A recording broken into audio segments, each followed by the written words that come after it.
और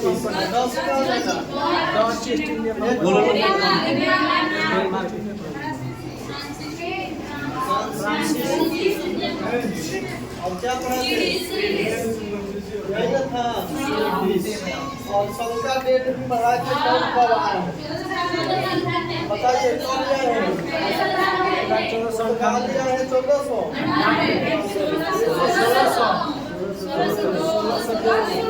ड्रग्स कब आया था? 1600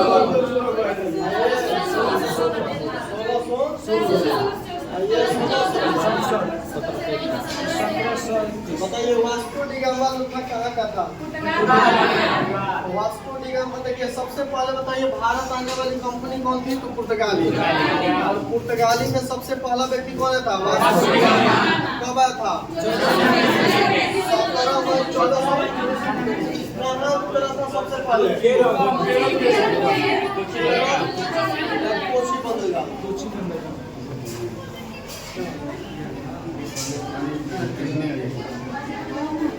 पुर्तगाली यात्री वास्को डी गामा जो था वह केरल के कालीकट बंदरगाह पे पहुंचा था। ऐसे नक्शा में बताए थे कि ये वाला जो एरिया पड़ता है वो कौन सा एरिया है? पूरा जो एरिया है कौन सा एरिया हो जाएगा? और इसी पे आया था 17 मई 1498 कौन? Vasco D gamma. कौन आया था? वास्को डी गामा जब केरल के कोची बंदरगाह पर आया था इसका स्वागत किसने किया था? जम्बूरी कहाँ के राजा था? केरल के राजा था जम्बूरी। जिन्होंने इनका स्वागत किया और काली मिर्चा से कि लाल मिर्चा से? काली मिर्च से इनकी जहाज को क्या किया? जहाज का नाम क्या था? भारत आने वाला दूसरा पुर्तगाली पेड्रो अल्वारेज कैब्रल। 1500 में आया था। और कहा जाता है कि यह 1500 में आया था। ब्राजील की खोज किया था। क्या क्या था? ब्राजील का खोज किया था। उसके बाद वास्को डी गामा जो हुआ 1502 में फिर आया। 1502 में आया और 1503 में क्या किया? कोची का किला को जीत लिया गया। किस चीज की किला को? कोची के किला को जीता। और 1505 में क्या किए थे? 1505 में फ्रांसीसी द अल्मोंडा को गवर्नर जनरल बनाया गया था। ठीक है। और फ्रांसीसी द अल्मोंडा का जो कार्यकाल था 1505 से कब तक था? 1509 तक था। इन्होंने एक नेवी के संगठन के लिए और ब्लू वाटर पॉलिसी अपनाए थे। कौन सा पॉलिसी? और ये नेवी का सुचारू ढंग से गठन नहीं कर पाया, चला नहीं पाया, इसलिए इसको हटा करके दूसरा गवर्नर जनरल आ गया। कौन था? इनका कार्यकाल था 1509 से 1515 इसको पुर्तगाल का वास्तविक गवर्नर माना गया। क्यों? क्योंकि ये 1510 ईस्वी में बीजापुर के शासक यूसुफ आदिल शाह से गोवा को क्या कहते हैं? इनका संबंध किस राजा से अच्छा था? कृष्णदेवराय। विजयनगर साम्राज्य के जो राजा थे कृष्णदेवराय का संबंध इससे अच्छा था।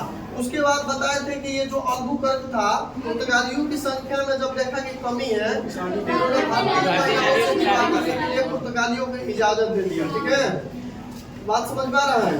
उसके बाद और बहुत सारे काम हुआ। इन्हीं के समय में पुर्तगाल सबसे पहले माका की खेती की है, आलू की खेती की है, तंबाकू की खेती की है। ठीक है। और पुर्तगाली ने सबसे पहले 1556 में प्रिंटिंग प्रेस लाया थे। भारत आने वाला पहला पुर्तगाली था लेकिन जाने वाला अंतिम कौन हो जाएगा? पुर्तगाली। ठीक है। तो यहाँ तक हम पढ़ा दिए थे। थोड़ा सा और आगे बढ़ते हैं। बोलिए। नहीं, मध्य अमेरिका से वो लोग ला के भारत में उसका प्रचलन किए थे। ठीक है। चलिए अब हम लोग देखते हैं। देखिए अब ये कौन? देखिए अब हम लोग पढ़ेंगे सबसे पहले एक नीनू तो पूना था। क्या नाम था? क्या बोला जाता है? सबसे पहला क्वेश्चन यहाँ से देखिए पुर्तगाल का प्रारंभिक राजधानी कहाँ थी? पुर्तगाल के प्रारंभिक राजधानी कहाँ थी? प्रारंभिक राजधानी क्यों थी? बोलिए, जैसे कहा जाता है कि ये भारत में आके इन्होंने अपना एक सेंटर खोला था, उस जगह का नाम था कोची। क्या नाम था? यानी इसके ऐसे कहा जाता है कि इनकी प्रारंभिक राजधानी क्या था? कोची। ऐसे पूछेगा कि पुर्तगाल देश की राजधानी कहाँ था? एक गवर्नर था नीनो दी कुना। क्या नाम था उसका? नीनो दी कुना। और ये नीनो दी कुना जो अल्बुकर्क के बाद बैठा, ठीक है, इसके बाद बैठा, ये तीसरा नंबर का पुर्तगाल का गवर्नर था नीनो दी कुना, ठीक है। इन्होंने क्या किया कि राजधानी इन्होंने कहाँ लिया? कोची से कहाँ लाया? कोची से लाकर गोवा में स्थापित किया। कहाँ स्थापित किया? गोवा में स्थापित किया, कोची से लाकर। और इन्होंने और क्या किया? और इन्होंने दमन एवं दीव को जीत लिया। इन्होंने किसको जीत लिया? दमन एवं दीव को जीत लिया, ठीक है। इसके बाद इन्होंने क्या किया?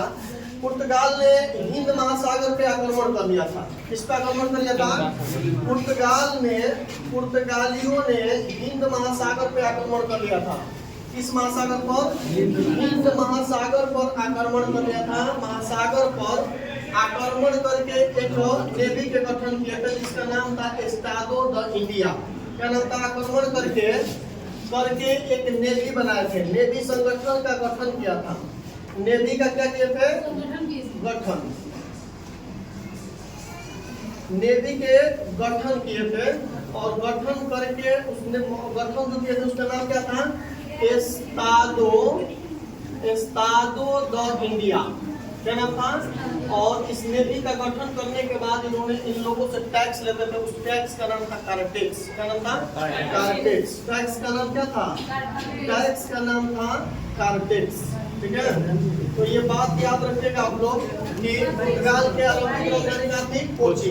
और इसने नीनो दी जो कुना था, या एक गवर्नर जनरल था पुर्तगाल के, इन्होंने कोची गोवा में राजधानी कोची से कहा गया था गोवा। और उसके बाद इन्होंने दमन एवं दीव को जीत लिया था। पुर्तगालियों ने हिंद महासागर पर आक्रमण करके नेवी का गठन किए थे। और उस नेवी का नाम क्या था? एस्टाडो द इंडिया। और इससे इन्होंने एक टैक्स लेते थे। उस टैक्स का नाम क्या था? बोलिए, कारटेक्स, ठीक है। चलिए अब हम लोग बारी से पढ़ते हैं। पुर्तगाल खत्म हो गया ना? पुर्तगाल में कोई दिक्कत? बोलिए, दिक्कत नहीं ना है?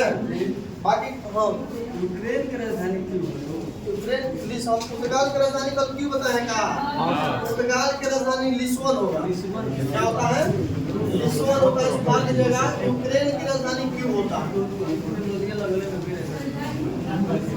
ठीक है, लिस्बन। पुर्तगाल की राजधानी कहाँ हो जाएगा? लिस्बन, ठीक है। चलिए हम लोग अब दूसरा कंपनी पढ़ेंगे जिसका नाम क्या है? डच। क्या पढ़ेंगे? डच।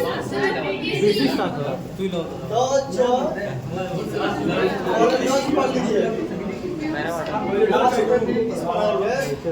बता रहे हैं, देखिए सब आने का क्रम अलग है, कंपनी स्थापित करने का क्रम अलग अलग है, ठीक है।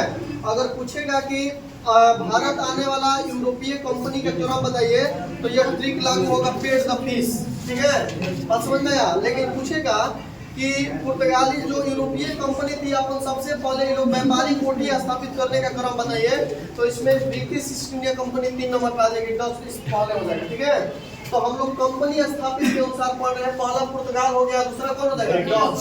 तो सबसे पहले डच के बारे में देखिए, डच से क्या क्या क्वेश्चन हो सकता है। डच ईस्ट इंडिया कंपनी, इससे नहीं पढ़ेंगे, हेडिंग डाल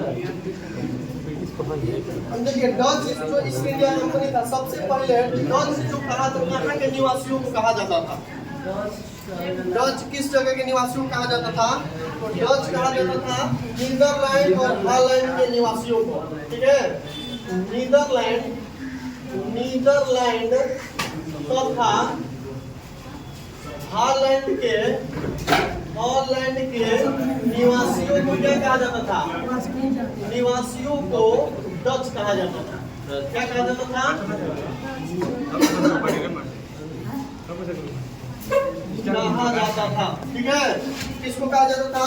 नीदरलैंड और हॉलैंड के स्थानीय निवासियों को क्या कहा जाता था? डच कहा जाता था, ठीक है। भारत आने वाला पहला डच यात्री कौन था? याद है आप लोगों को? भारत आने वाला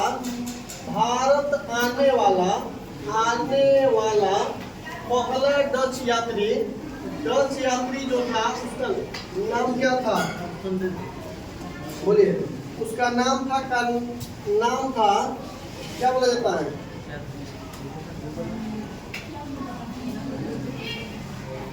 कार्नियन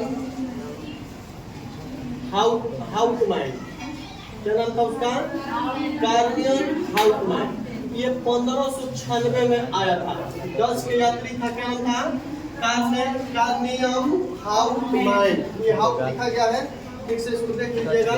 ये जो लिखा गया है हाउट, क्या है? हाउट, ठीक है। कार्नियन क्या हो जाएगा? कार्नियन हाउटमैन जो 1526 में आया था, ठीक है।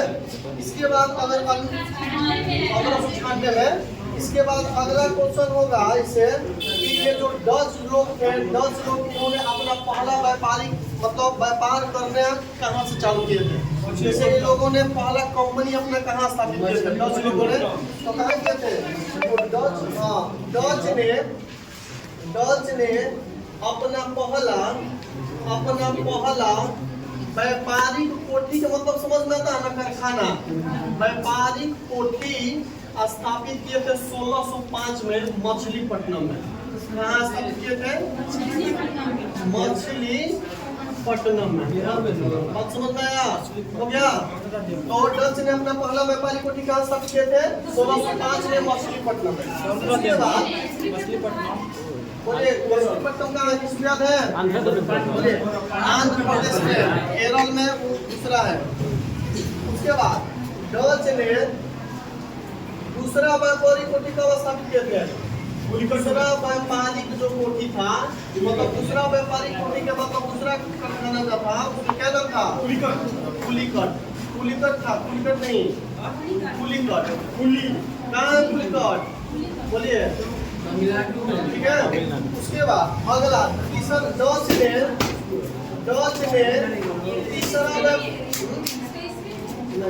तीसरा व्यापारिक कोठी का स्थापित किया था। व्यापारिक कोठी जो स्थापित किया था वो किया था कहाँ? गुजरात। कहाँ है? सूरत में। बात समझ में गया? और सूरत कहाँ है? गुजरात में। और मछलीपट्टनम कहाँ हो जाएंगे? आंध्र प्रदेश। तो याद रखना है कि नीदरलैंड तथा आयरलैंड के अस्थायी निवासियों को बोला जाता है क्या? डच। और भारत आने वाला पहला डच यात्री था भारत आया। उसके बाद डच ने अपना पहला व्यापारिक कोठी कहाँ स्थापित किया था? दूसरा कहाँ किए थे? पुलिकट। दूसरा कहाँ किए थे? सूरत में। देखिए डच और अंग्रेजों के बीच एक युद्ध हुआ था। डच और अंग्रेजों के बीच एक युद्ध हुआ था। उस युद्ध का नाम आप लोग बताइए। याद है किसी को? याद है? डच एवं किसके बीच? अंग्रेज के बीच। डच एवं अंग्रेजों के बीच एक युद्ध हुआ था। जिस युद्ध का नाम है वेदरा का युद्ध। क्या नाम है? वेदरा का युद्ध। क्वेश्चन पूछा जाता है एग्जाम में कि वेदरा का युद्ध कब हुआ था? 1759 ईस्वी में हुआ था। कब हुआ था? 1759 ईस्वी में वेदरा का युद्ध हुआ था। बात समझ में आ गया? ये 9 है, समझ लेना है 1759, ठीक है। तो वेदरा का युद्ध कब हो जाएगा? 1759 में। किसके बीच हो जाएगा? डच और अंग्रेजों के बीच, जिसमें अंग्रेज जीत गया। जिसमें विजयी किसका हुआ था?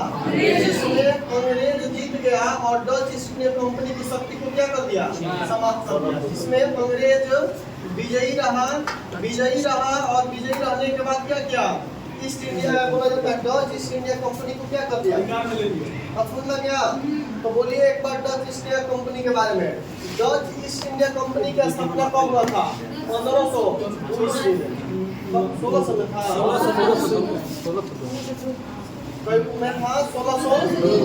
1602 ईस्वी में था, ठीक है। बताइए बताइए कहाँ के स्थायी निवासियों का और कौन सा लाइन? आयरलैंड के स्थायी निवासियों को क्या कहा जाता है? डच अपना पहला कंपनी मछलीपट्टनम 1605 में, ठीक है। उसके बाद दूसरा कंपनी कहाँ है? तमिलनाडु। तीसरा कंपनी डच एवं अंग्रेजों के बीच कौन सा सा युद्ध? कौन जीता? जीतने के बाद डच ईस्ट इंडिया कंपनी का काम क्या हो गया? अगला कंपनी आएगी कौन? ब्रिटिश। पहले ब्रिटिश से पढ़ा दे, आप लोग ब्रिटिश के हैं, लास्ट में पढ़ाते ब्रिटिश, जो भी थोड़ा अच्छा रहता, सब छोटे छोटे निकाल लिया है, उसके बाद ब्रिटिश लास्ट में, उससे ज्यादा क्वेश्चन है, ठीक है। अगला डच के बाद आएंगे कौन सा? डेनमार्क। कौन आएंगे? डेनमार्क ईस्ट इंडिया कंपनी, ठीक है। इतना पढ़ने के बाद आप बीपीएससी पीसीएस का रिसेट मारोगी, तरह तरह क्वेश्चन मिलेगा। अब खोजना नहीं है कि कहाँ से हम ये क्वेश्चन पूछा है, ठीक है, क्योंकि आप लोग को दिया जाएगा, इसके बाद में दूसरा बुक से रिवाइज भी कराया जाएगा। देखिए, सबसे पहले डेनमार्क ईस्ट इंडिया कंपनी का स्थापना कब हुआ था? स्थापना की अगर बात करेगा तो स्थापना कब हुआ था? 1616। स्थापना कब हुआ था? 1616 में। 16 से कम हुआ था, 1616 ईस्वी में हुआ था डेनमार्क ईस्ट इंडिया कंपनी के स्थापना। समझ में आया? अब देखिए, ये डेनमार्क जो कंपनी थी उतना विकसित नहीं थी, कि 2 जगहों पे अपनी स्थापना किए थे कारखाना। इसके बाद अंग्रेजों के हाथ में बेच के क्या किया? चला गया, ठीक है। तो इसने पहला अपना व्यापारी कोठी, पहला कारखाना कहाँ खोले थे? पहला कारखाना की अगर बात करेगा तो पहला कारखाना कहाँ खोले थे? बोलिए केरल। और केरल में वो जगह कौन था? तरावणपुर। क्या नाम था? तरावणपुर में, केरल के तरावणपुर में इन्होंने अपना पहला व्यापारिक कोठी स्थापित किया। कौन? Denmark east India company. उसके बाद दूसरा व्यापारिक कोठी अगर बात किया जाए तो दूसरा व्यापारिक कोठी स्थापित किया था, व्यापारिक कोठी के मतलब कारखाना ही होता है, और यह स्थापित किया था बंगाल में। बंगाल में एक जगह है रामपुर, ठीक है। कहाँ खोला था दूसरा? रामपुर। और रामपुर कहाँ है? बंगाल में। आप समझ में आया? और बोलिए, और यह क्या किया कि अपना ज्यादा विस्तार न करके इन्होंने अपना सारा कुछ अंग्रेजों के हाथ में बेच के यहाँ से चला गया, ठीक है। तो क्या हुआ?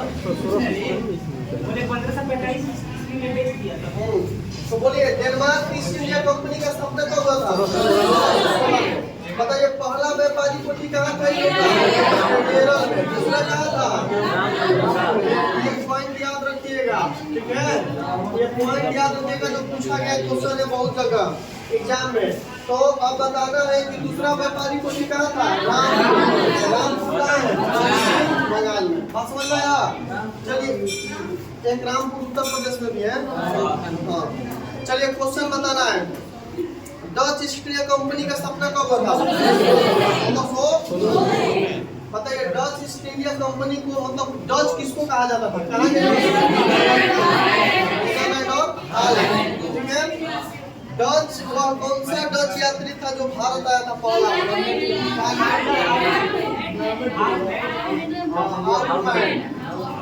आगे वाला बात नहीं याद रहेगा तो कहना है हाउसमैन, वह भी नहीं याद होगा तो लिख देना है हाउसमैन, ठीक है। ऐसे भी याद रखना है, ऑप्शन में आएगा तो हाउस मतलब हाउस से बुझा जाएगा कि हाउस, ऑप्शन में वो हाउ वाला ही आगे करेगा। याद है? डच ईस्ट इंडिया कंपनी अपनी पहली व्यापारी खोली 1600। मछलीपट्टनम कहाँ है? अच्छा, दूसरी व्यापारी कोठी पुलिकर।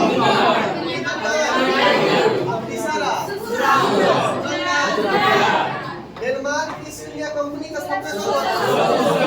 इन्होंने पहला व्यापारी कोठी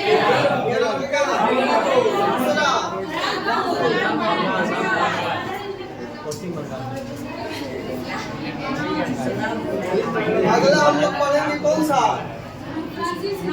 फ्रांसीसी ईस्ट इंडिया कंपनी।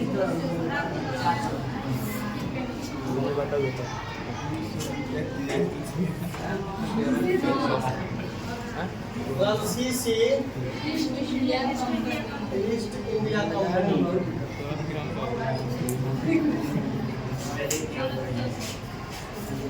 चलिए, हो गया ना?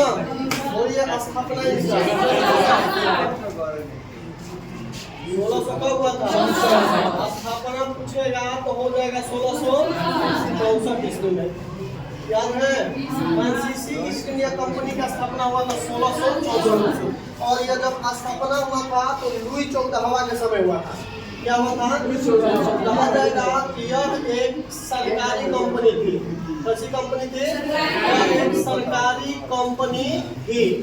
बताइए फ्रांसीसी ईस्ट इंडिया कंपनी कैसी कंपनी थी? सरकारी। इस पे फ्रांसों का इस कंपनी पर क्या बोला जाएगा? इस कंपनी पर फ्रांसों का अधिकार था।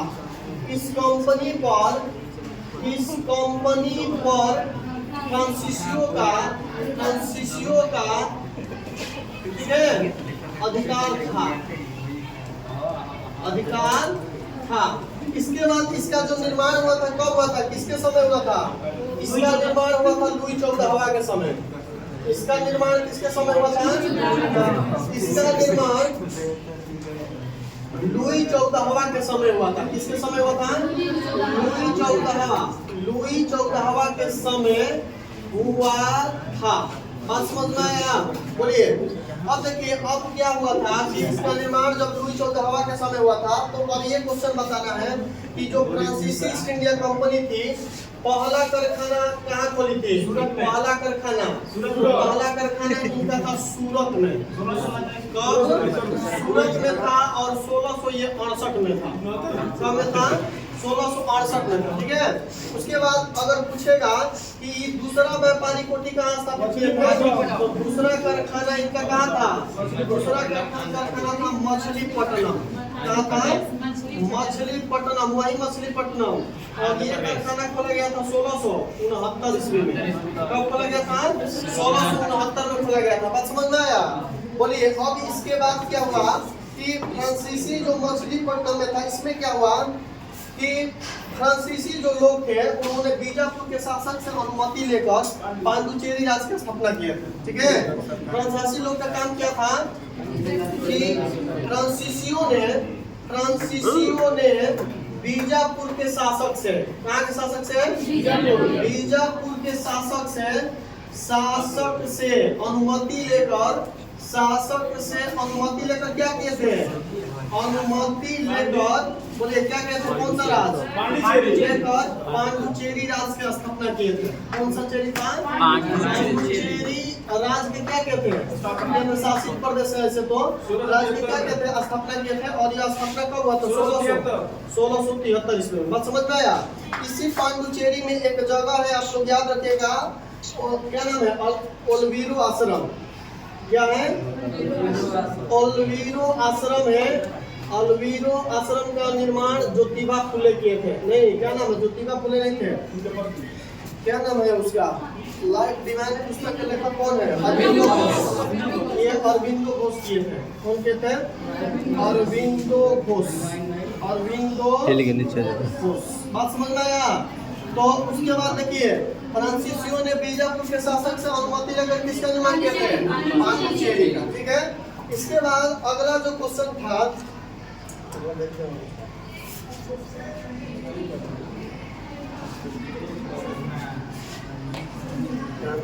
हो गया। इसके बाद देखिए 1700 क्या बोला जाता है? 1742 ईस्वी में फ्रांसीसी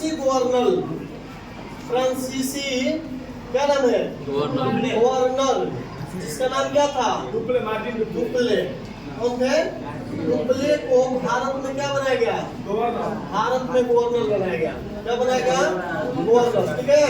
1782 में फ्रांसीसी के गवर्नर डुप्ले को भारत में क्या बनाया गया? गवर्नर। बात समझ में आया? और ये पांडुचेरी राज्य की स्थापना कौन किए थे? पांडुचेरी राज्य के संस्थापक कौन थे? हाँ, संस्थापक अगर पूछेगा इसका तो संस्थापक हो जाएंगे फ्रांसीसी मार्टिन। कौन हो जाएंगे? फ्रांसीसी मार्टिन जो होंगे इसके क्या हो जाएंगे? संस्थापक। बात समझ में आया? बोलिए। और इसी के समय एक और युद्ध हुआ था, उस युद्ध का नाम आपको बताइए। कर्नाटक का युद्ध हुआ था। इसी के समय में कर्नाटक युद्ध हुआ था। कौन सा युद्ध हुआ था? कर्नाटक युद्ध किस कंपनी के समय हुआ था? बोलिए। कर्नाटक युद्ध हुआ था फ्रांसीसी ईस्ट इंडिया कंपनी के ही समय हुआ था। ठीक है। इसके बाद इसी के समय में एक और युद्ध हुआ था जिसका नाम है बर्दिवास का युद्ध। क्या हुआ था? बर्दिवास का युद्ध। बेदरा का युद्ध कब हुआ था? बर्दिवास का युद्ध। देखिए इससे पहले डच में आपको पढ़ा है 1759 में बेदरा का युद्ध हुआ था डच और अंग्रेज के बीच। और 1760 ईस्वी में 1707 ईस्वी में 60 में वादिवास के युद्ध हुआ किसके बीच? फ्रांसीसी और अंग्रेज के बीच। किसके बीच? फ्रांसीसी बीएस कौन था? अंग्रेज। और इसमें जीता कौन होगा?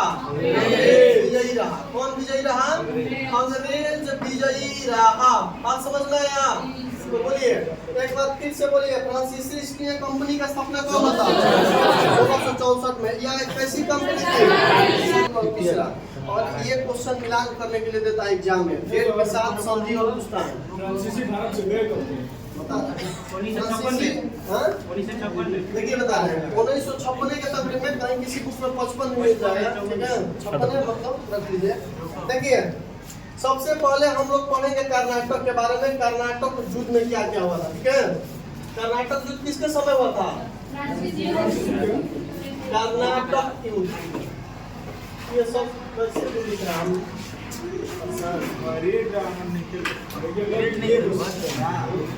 भैया इधर लाले नहीं कर लो बताओ चश्मा पहने को उधर लोग उधर रोका था ना कर्नाटक युद्ध देखिए उजला किए हैं आज चलने लगा क्या? ये सब ढूंढो करी। ये इस पे भी बस पूरा है यहाँ पे अब हो गया। अब बोलिए कर्नाटक की स्थापना किसने किया था? पहला क्वेश्चन, कर्नाटक के स्थापना याद है किसी को? कर्नाटक की स्थापना किसने किया था? सादुल्ला खां। कौन के थे? सादुल्ला खां। साधु है सादुल्ला खां, ठीक है? समझ में आया? कर्नाटक का स्थापना कौन किया था? एक ऑस्ट्रिया राज्य था, जगह था, जगह के नाम क्या था? ऑस्ट्रिया। और इस ऑस्ट्रेलिया नहीं, ऑस्ट्रिया राजधानी वियना होती है, डेन्यूब नदी के तट पर होता है, ठीक है? सुनिए ऑस्ट्रिया की अगर राजधानी की बात करेगा तो राजधानी कहाँ हो जाएंगे? वियना। और इसके ये कौन सी नदी के तट पर है? तो डेन्यूब नदी के तट पर है। कौन सी नदी के तट? डेन्यूब नदी के बात किया जाएगा तो यूरोप महाद्वीप की दूसरी सबसे लंबी नदी है, ठीक है? तो ऑस्ट्रिया पे अधिकार को लेकर यह कर्नाटक युद्ध हुआ 3 को। एक था इधर से फ्रांसीसी, कौन थे? और इधर से कौन था? अंग्रेज। इधर से अंग्रेज लोग थे, अंग्रेज। इन दोनों लोगों के बीच हो गया कि हम ऑस्ट्रिया पे अधिकार करेंगे तो हम ऑस्ट्रिया पर अधिकार करेंगे। और इसी को लेकर कौन सा युद्ध हो गया? कर्नाटक युद्ध। और यह कर्नाटक युद्ध 3 चरण में हुआ, ठीक है? किस पे अधिकार को लेकर बताइए? ऑस्ट्रिया पे अधिकार को लेकर कौन सा युद्ध हो गया? कर्नाटक युद्ध। और यह कर्नाटक जो युद्ध चला हुआ 3 प्रकार के हुआ। पहला क्वेश्चन है कि प्रथम आंग्ल कर्नाटक युद्ध। देखिए प्रथम आंग्ल से इतिहास में 3 जगह क्वेश्चन आता है। प्रथम आंग्ल कौन सा युद्ध? कर्नाटक युद्ध, ठीक है? अब सुनिएगा ध्यान से। प्रथम आंग्ल कर्नाटक युद्ध पूछेगा, दूसरा आंग्ल कर्नाटक युद्ध पूछेगा, तीसरा आंग्ल कर्नाटक युद्ध पूछेगा। प्रथम आंग्ल मराठा युद्ध पूछेगा, दूसरा आंग्ल मराठा युद्ध पूछेगा, तीसरा आंग्ल मराठा युद्ध पूछेगा। प्रथम आंग्ल मैसूर युद्ध पूछेगा, दूसरा, तीसरा, चौथा। 4 को मैसूर में हुआ, ठीक है? तो सारे के सारे याद रखना है। प्रथम आंग्ल कर्नाटक युद्ध जो हुआ था इसका डेट पूछता है 1746 से लेकर 1700 कब तक था? 48 तक था। प्रथम आंग्ल कर्नाटक युद्ध 1746 से 1748 तक था, ठीक है? याद रखिएगा यह युद्ध एलासाप्पा की संधि के तहत समाप्त हुआ था। कौन सा साप्पा की संधि? एलासाप्पा। कौन सा साप्पा? एलासाप्पा के संधि के तहत समाप्त हुआ था। संधि के तहत समाप्त हुआ था। अब देखिए तहत समाप्त हुआ। अब क्वेश्चन कैसे पूछेगा? क्वेश्चन पूछा जाएगा कि बताइए प्रथम आंग्ल कर्नाटक युद्ध कब हुआ था? एक तरफ दे देगा तीसरा तीनों कर्नाटक युद्ध और एक तरफ इसका डेट दे देगा और डेट इधर उधर देगा और कहेगा कि आप मिलान कीजिए, कोट में भरिए कि कौन सा सही है। या पूछेगा कि प्रथम आंग्ल कर्नाटक युद्ध किस संधि के तहत समाप्त हुआ? संधि के नाम क्या हो जाएगा? उसके बाद बस इतना ही याद रखना है। दूसरा आंग्ल कर्नाटक युद्ध, दूसरा आंग्ल कर्नाटक जो युद्ध था वह युद्ध कब था? 1749 से लेकर 1758 तक। कब तक था? 1749 से लेकर 1700 कब तक था? 58 तक। और यह जो समाप्त हुआ किस संधि के तहत समाप्त हुआ? बताइए। अगर यह समाप्त हुआ तो यह एलासाका के संधि नहीं है, यह पांडुचेरी के संधि के तहत समाप्त हुआ। बताइए, संधि अगर पूछेगा तो संधि कौन हो जाएगा? पांडुचेरी के संधि के तहत समाप्त हुआ था। पांडुचेरी के संधि के तहत क्या हुआ? संधि के तहत समाप्त हुआ था। इसके बाद हो जाएगा तीसरा आंग्ल कर्नाटक युद्ध। कौन सा आंग्ल कर्नाटक युद्ध? तीसरा आंग्ल जो कर्नाटक युद्ध हुआ था, आंग्ल कर्नाटक युद्ध कब से कब तक हुआ था? बताइए। 1759 से 1763 तक हुआ था। किसके तक हुआ था? 1759 से 1700। और यह पेरिस के संधि के तहत समाप्त हुआ था। कौन सी संधि के तहत? पेरिस के संधि के तहत क्या हुआ था? संधि के तहत समाप्त हुआ। समझ में आया? तो बोलिए तीनों का आंग्ल कर्नाटक युद्ध समझ में आया? क्लियर है? समझ में आया? 1700 ये कब होगा? फ्रांसीसी। इसके बाद स्वीडिश। तो स्वीडिश आया, उसने किया, आया और चला गया। ठीक है?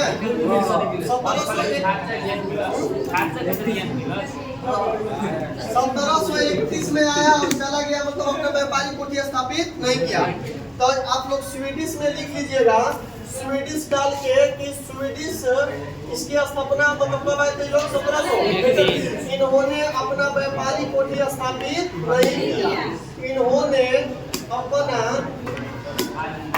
व्यापारिक कोठी क्या किया? कोठी स्थापित नहीं किया।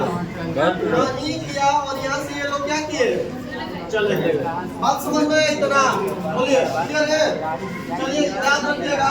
अब सुनिए, थोड़ा सा क्वेश्चन भेजिए, जो काट के भेजा गया व्हाट्सएप पे।